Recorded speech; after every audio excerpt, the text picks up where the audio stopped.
કેમ છો? મજામાં? રવિવારની બોલતી ટૂંકી વાર્તામાં આપ સૌનું સ્વાગત છે. મારા મિત્રો એવું કહેવાય છે કે ધ્યાન એટલે ફક્ત પલાઠી વાળીને કોઈ ઝાડ નીચે બેસી જવું, કોઈ પર્વત ઉપર કોઈ ગુફામાં બેસી જવું કે ઘરમાં એમના જ બેસીને કશું જ ના કરવું તે ધ્યાન નથી. ધ્યાન તો તમે ખુલ્લી આંખોએ પણ ધરી શકો છો. આવી જ કોઈ વાતને વાર્તા સ્વરૂપે ખૂબ સરસ રીતે લખાઈ છે. આજની જે વાર્તા છે તેનું નામ છે ખોખલી શ્રદ્ધા. ઓએસિસ પબ્લિકેશન નામનું એક પબ્લિકેશન હાઉસ છે, જે લોકોએ જીવનનું ભેટ નામનું એક પુસ્તક લખ્યું છે. આ પુસ્તકમાં આપણા જીવનને લગતી, જીવનને પ્રેરણા આપતી ઘણી બધી વાર્તાઓ લખાઈ છે. એટલે વાર્તાઓનો સંગ્રહ જીવનની ભેટને કહી શકાય. બધી જ વાર્તાઓ પ્રેરણાત્મક છે અને જીવન વિશે કંઈક ને કંઈક શીખવા લાયક છે. અને આ જે પબ્લિકેશન હાઉસ છે, ઓએસિસ પબ્લિકેશન હાઉસ, તે ઓએસિસ મુવમેન્ટ નામનું એનજીઓ ચલાવી રહ્યું છે. તો બસ મારા મિત્રો, આજની જે વાર્તા છે ખોખલી શ્રદ્ધા, તે આપણે શરૂ કરીએ. વાર્તા છે એક ગુરુની. એ ગુરુ એટલા જ્ઞાની કે તેમના નામની પહેલા તેમની લોકપ્રિયતા પહોંચી જાય. અને ગુરુ પણ એટલા સરળ અને એટલા સીધા કે તેઓ જ્યાં પણ જાય ત્યાં જ્ઞાનની વાતો કરે, લોકોને સમજાવે અને કોઈ પણ એક જગ્યાએ સ્થિર ના થાય. થોડા સમય માટે તે અલગ અલગ જગ્યાએ ફરતા રહે અને આગળ ને આગળ જેટલા લોકોને બની શકે તેટલા લોકોને મળવાનો પ્રયાસ કરે અને પોતાની પાસે જે જ્ઞાન છે તે લોકોને આપવાનો જ તેમનો એક હેતુ.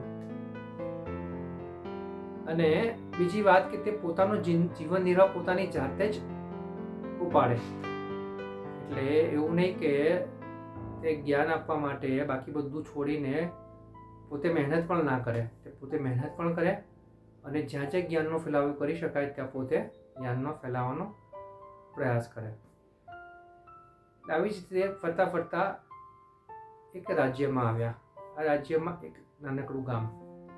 તે ગામની અંદર પ્રવેશ્યા તો તેમણે જોયું એક સરસ મજાનું મંદિર છે. મંદિરના ચોકમાં 20-25 યુવાનો ભજન કરી રહ્યા છે. તમને શરૂઆતમાં તો ખૂબ ગમ્યું કે સરસ, ચલો આજના યુવાનો ભક્તિમાં માને છે, ભજન કરે છે, બહુ સરસ છે. એક દિવસ પત્યો. બીજા દિવસે તે કામ માટે બહાર નીકળ્યા. જોયું તો એ જ મંદિરમાં એ જ યુવાનો ફરીથી બેઠેલા હતા, ભજન કરી રહ્યા હતા. એમને આશ્ચર્ય થયું કે ચલો ગઈકાલે તો કદાચ એમને કંઈ કામ નહીં હોય કે તેઓ ભજન કરી રહ્યા હશે, પણ આ લોકો કંઈ કામ ધંધો કેમ નહીં કરતા હોય? આવી રીતે જો ભગવાનનું ભજન જ કરી રાખશે તો એનો શું મતલબ છે? આવો તેમને વિચાર આવ્યો. તેમને થયું કદાચ એવું હોય કે અત્યારે કદાચ કોઈ તહેવાર ચાલી રહ્યો હોય એટલે ભજન કરી રહ્યા હશે. તેમણે આગળ જવાનું નક્કી કર્યું. ગામમાં બીજા લોકોના ઘરે ગયા, ભિક્ષા માંગી, નાનું મોટું તેમણે કામ કર્યું અને આવી રીતે પોતાનો દિવસ નિર્વાહ કર્યો. ત્રીજા દિવસે પણ એમને આ જોવા મળ્યું કે યુવાનો ભજન કરી રહ્યા હતા, ભગવાનમાં શ્રદ્ધા રાખીને બેસી રહ્યા હતા અને આવી રીતે દિવસો પસાર કરી રહ્યા હતા. ચોથો દિવસ આવ્યો. હવે આ જે ગુરુ હતા તેમનાથી ના રહેવાયું. તેઓ તે મંદિરના ચોકમાં આવ્યા, યુવાનો સાથે બેઠા. યુવાનો તે ગુરુને પગે લાગ્યા અને કહ્યું કે મહારાજ, અમને તમારા જેવા ગુરુની ખૂબ જરૂર છે.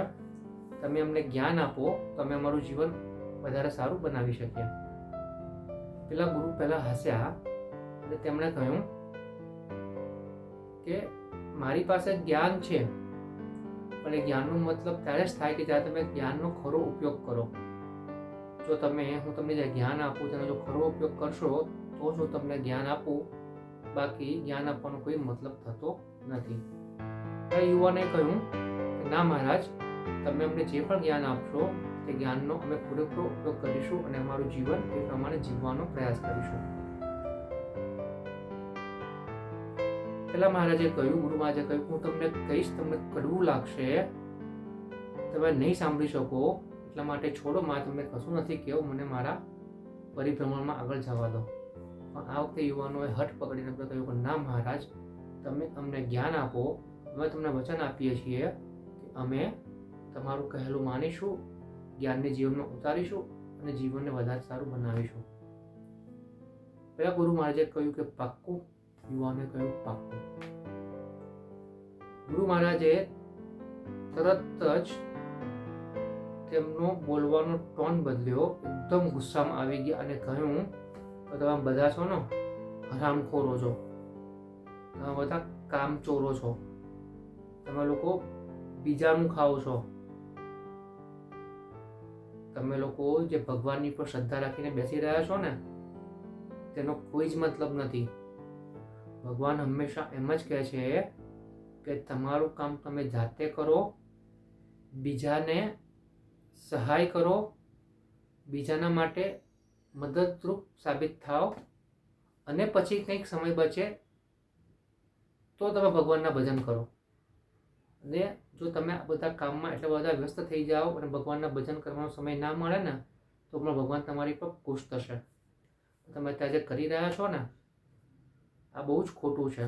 આટલા સરસ યુવાનો છો અને બધા કામ ધંધો છોડીને તમે ભગવાનના ભજન કરી રહ્યા છો અને એમ વિચારો છો કે આવું બધું કરવાથી ભગવાન ખુશ થશે, તો તે તમારી ભૂલ છે.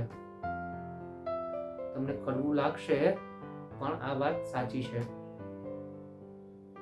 એટલે હું તમને એટલું જ કહું કે ભગવાનનું ભજન કરવું કંઈ ખોટું નથી. ભગવાનમાં શ્રદ્ધા રાખવી તેમાં કોઈ બેમત નથી, પરંતુ તમારાથી જે કંઈ થઈ શકે તે તમે કામ કરો, બીજા લોકોને સહાયરૂપ થાઓ, ઘરમાં વડીલો હોય તેમને મદદ કરો, ગામના લોકોને મદદ કરો અને પોતાનું જીવન ખૂબ સરસ બનાવો. જો તમે માનવ સેવા કરશો, જ્યાં ખરેખર જરૂર છે ત્યાં તેમની સેવા કરશો, તો આ સેવાથી ભગવાન પણ ખુશ થશે. પછી એના માટે તમારે ભગવાનના મંદિરમાં આવીને ચોકમાં બેસીને ભજનો કરવાની જરૂર નહીં પડે. તમે જે કંઈક કરશો ને ત્યાંથી જ ભગવાન ખુશ થઈ જશે.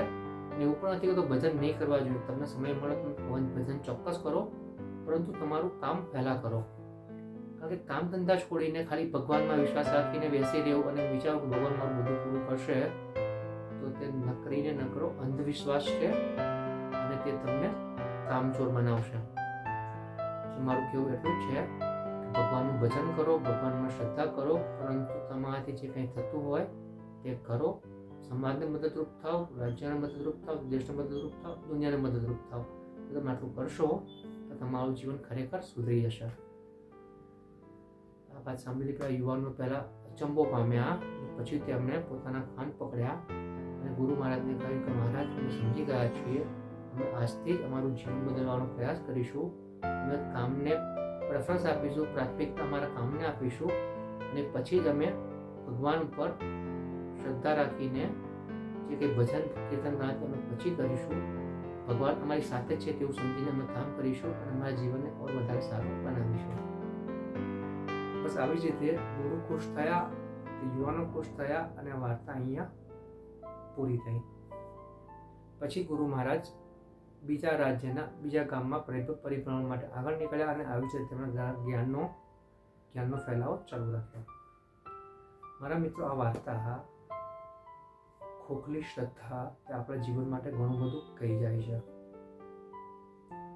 આ ગુરુની વાત કડવી છે પણ સાચી છે. આજે આપણે લોકો ધ્યાનનો એટલો ખરાબ અર્થ કાઢ્યો છે કે ધ્યાન એટલે આંખો બંધ રાખીને કશું જ કર્યા વગર બેસી રહેવું. તે ધ્યાનનો ખરો અર્થ નથી. ધ્યાન ખુલ્લી આંખોએ પણ થઈ શકે છે. અને ભગવાનમાં શ્રદ્ધા રાખવી તે સારી બાબત છે, પરંતુ અંધશ્રદ્ધા રાખવી અને કશું જ ના કરવું અને વિચારવું કે ભગવાન મારું પૂરું કરશે, તો ત્યાં આપણા વિચારો ખોટા પડે છે. કારણ કે આજે આપણે જે કંઈ ખાઈ રહ્યા છીએ, આપણે જે કંઈ મફતનું ખાઈ રહ્યા છીએ, આપણે કશું કરતા નથી અને આપણા જીવનને, આપણા શરીર લગભગ જે કંઈ જરૂરી વસ્તુઓ ખાઈ રહ્યા છે તે બધું આપણે કોઈના બીજાનું છીનવી રહ્યા છીએ. કારણ કે જો આપણે યુવાન હોઈએ અને આપણે કામ કરી શકવાની ક્ષમતામાં હોઈએ તો જરૂર આપણે આપણો ખર્ચો જાતે ઉઠાવવો જોઈએ. કોઈના પણ ભરોસા ઉપર બેસીને કશું જ ના કરવું અને વિચાર્યા કરવું કે ભગવાન બધું સારું કરશે, તો તે ખોટું છે. તમારે જે કંઈ બનવું હોય, જે કંઈ કરવું હોય તેના માટે મહેનત તો કરવી જ પડશે. પછી તે તમારે સારી નોકરી મેળવવી હોય કે ધંધામાં સારું કંઈ આગળ વધવું હોય, ધંધામાં કોઈ સ્થિતિએ મોટી જગ્યાએ પહોંચવું હોય, તો આ બધા માટે મહેનત ખૂબ જરૂરી છે. મહેનતની સાથે સાથે ભગવાન પર શ્રદ્ધા રાખીશું તો ચોક્કસ જ આપણને આપણી ધારેલી સફળતા મળશે જ. પરંતુ અહીંયા એક વસ્તુ યાદ રાખવાની છે કે ફળની આશા રાખીને કાર્યો નથી કરવાના. આપણે જે કંઈ કાર્યો કરવાના છે તે વિના અપેક્ષાએ કરવાના છે અને સતત કર્યા કરવાના છે. જો આપણે ખરેખર સારું અને સાચું કાર્ય કરીશું અને ફળની આશા રાખ્યા વગર કર્મ કર્યા કરીશું, ચોક્કસ જ આપણને સંતોષપૂર્વક સફળતા મળશે જ. તો બસ મારા મિત્રો, આજની વાર્તા ખોખલી શ્રદ્ધા તે આપણને આપણા જીવન વિશે ઘણું બધું શીખવી જાય છે, સમજાવી જાય છે. તો મારા મિત્રો, આ જ પ્રકારની રવિવારની બોલતી ટૂંકી વાર્તાઓ રોજરોજના સુવિચારો અંગ્રેજી અને ગુજરાતીમાં, આ ઉપરાંત વિદ્યાર્થી, વાલીઓ અને શિક્ષકોને ઉપયોગી એવા એક્ઝામ કે એસી કે તેસી, રિઝલ્ટ કે એસી કે તેસી જેવા પોઝિટિવિટી ભરેલા લાઈફ ચેન્જિંગ વિડીયોઝ, આ ઉપરાંત ઘણી બધી અગત્યની વાતો, બધા જ વિડીયોઝ કે પોઝિટિવિટી ભરેલા છે તે તમે જોવા માંગતા હો તો મારી યુટ્યુબ ચેનલ છે નીલ ડૂડ મુવમેન્ટ, આની પર તમે બધા જ વિડીયો જોઈ શકો છો. અને મારા મિત્રો, આજના સમયની જે સૌથી મોટી જરૂરિયાત છે તે એ છે કે પોઝિટિવ રહેવું, સકારાત્મક રહેવું. આના માટે આપણે દરેક લોકોએ પ્રયાસ કરવો જોઈએ. અને મેં મારો નાનકડો પ્રયાસ કર્યો છે કે મેં આ બધા વિડીયોઝ બનાવ્યા છે અને બનાવીને સમાજ માટે મૂક્યા છે. તો બસ મારા મિત્રો, મારી એક આશા, એક ઈચ્છા એ જ છે કે આ બધા વિડીયો તમે તમારા ફ્રેન્ડ્સ ગ્રુપમાં, ફેમિલી ગ્રુપમાં, સોસાયટી ગ્રુપમાં, ઓફિસ ગ્રુપમાં વગેરે જગ્યાએ આગળ ફોરવર્ડ કરો, શેર કરો, સબસ્ક્રાઈબ કરો અને કમેન્ટ પણ કરો.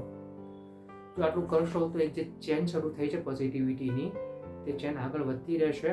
તમે પણ તમારો ફાળો આપતા રહો અને જીવનને બને એટલું સકારાત્મક, પોઝિટિવ કરતા રહો.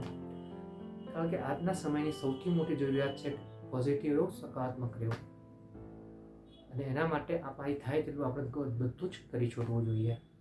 મારા મિત્રો, મને વિશ્વાસ છે કે તમે આટલી મદદ તો જરૂર કરશો ને?